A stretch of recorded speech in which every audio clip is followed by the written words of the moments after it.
ጤና ይስጥልኝ ልጆች ላላችሁ ይሄ አስደሳች ዜና ሊሆን ይችላል። የሳምንቱ ትልቁ የፋይናንስ ዜና የትራምፕ አካውንት መተግበሪያ በይፋ ስራ መጀመሩ ነው። በአሜሪካ የህፃናትና የቤተሰብ የቁጠባ ባህል ለማሳደግ ታቅዶ የተዘጋጀው የመንግስት የኢንቨስትመንት ፕሮግራም ትራምፕ አካውንት የሞባይል መተግበሪያ አፕሊኬሽን ከዛሬ ጀምሮ ስራ መጀመሩን ትልቅ መነጋገሪያ ሆነ።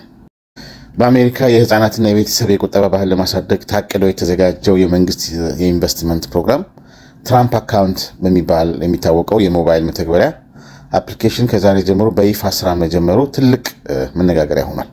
ወላጆች አፕሊኬሽኑን በመጠቀም የባንክ አካውንታቸውን በቀጥታ ማገናኘትና ለልጆቻቸው የረጅም ጊዜ የስታክ መግዣ የሚሆን ገንዘብ በየጊዜው መቆጠብ እንዲችሉ ተደርጓል። ከ50 በላይ ታላላቅ ኩባንያዎች እንደ ጄፒ ሞርጋን ስታንሊ፣ ብላክ ሮክ፣ ኡበርን የመሳሰሉ ካምፓኒዎች ሰራተኞቻቸው ለልጆቻቸው በዚህ መርሃ ግብር ላይ ለሚያስቀምጡት ገንዘብ እኩል መጠን ማቺንግ ኮንትሪቢዩሽን ለመጨመር ቃል ገብተዋል። ይህም ለአነስተኛ የንግድ ድርጅቶች ሰራተኞችን ለመሳብ ትልቅ ጠቀሜታ አለው።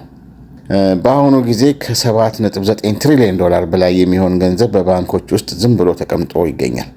ይህ አዲስ መተግበሪያ ያንን ካፒታል ወደ አሜሪካ ስታክ ማርኬት ለማስገባት ትልቅ በር ይከፍታል ተብሎ ይጠበቃል።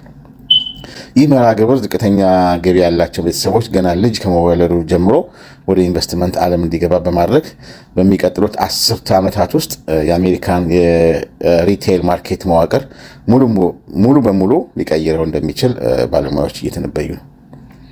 በአሁኑ ወቅት በአሜሪካ የገንዘብ ገበያ ወይም መኒ ማርኬት ፈንድ ውስጥ ምንም ሳይሰራ የተቀመጠ 7.9 ትሪሊዮን ዶላር አለ። ይህ መተግበሪያ ያንን ግዙፍ የሰነፈ ገንዘብ አንቅቶ ወደ አክሲዮን ገበያው በማስገባት የገበያውን ፈሳሽነት ወይም ይሄ ማርኬት ሊኩዊዲቲ የምንለው በከፍተኛ ሁኔታ ያናውጠዋል ተብሎ ይጠበቃል።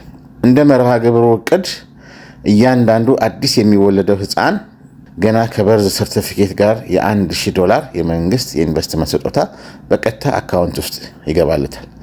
ልጁ 18 ዓመት እስኪሞላው ድረስ ይህ ገንዘብ በአክሲዮን ገበያ ላይ እያደገ ይሄዳል ማለት ነው።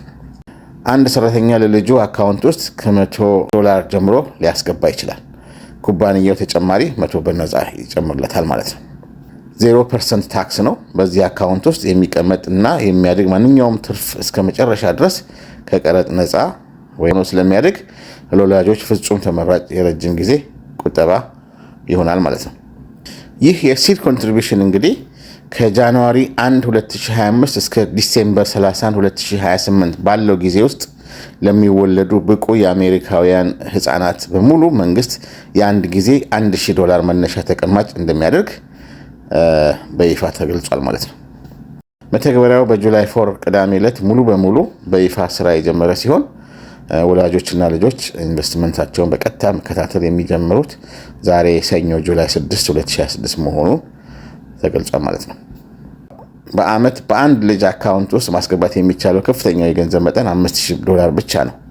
ነገር ግን አንድ አሰሪ ድርጅት ለአንድ ሰራተኛ ልጅ በአመት እስከ $2,500 ማበርከት ይችላል። ይህም ከላይ ከተጠቀሰው የ5,000 ዓመታዊ ገደብ ውስጥ የሚታሰብ ይሆናል ማለት ነው። ስለዚህ ልጆች ያላችሁ ቤተሰቦች ይህንን አካውንት በመክፈት የዚህ $1,000 ተጠቃሚ እንዲሆኑ ይመከራል ማለት ነው።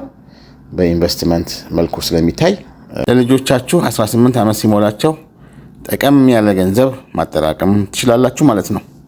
ለዛሬ ያለኝ ይሄው ነው። ታንክ ዩ ጋይስ ባይ